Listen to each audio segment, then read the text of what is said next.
Bu binalarda DOST mərkəzi olan bina ki var. 9 gündür bu binada işıq yox. 9 gündür cəmaatın uşağı dərsə gedə bilmir. Demək, gəliblər Azərsun işçiləri. Demək, üstad üsullarla, yəni quyu təmizləyirlər, heç bir texnika gətirmirlər. Bir dənə də olsun texnika yoxdur ki, gəlib bu quyuların içini təmizləsinlər, kanalizasiya açılsın. Bu bizim padvallara yığılan sularda hamısı çıxsın geçsin. Və bunların iş sistemi bu formadadır.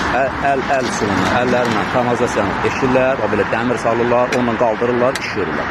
Bir nəfər də adam yaxın durmur, nə bir dənə rəsmi şəxs var, nə bir şey, heç var. Sadəcə bu, belə deyək də, fəhlələri göndəriblər bura ki, bu işləri həll eləsinlər, bu işləri açsınlar.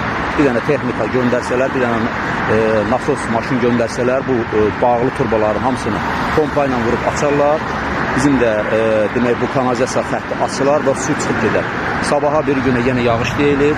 Bu yağışlar yenə yığışsa, yenə bu binaların padvalları, bu həyət, bacalar hər yer olacaq su.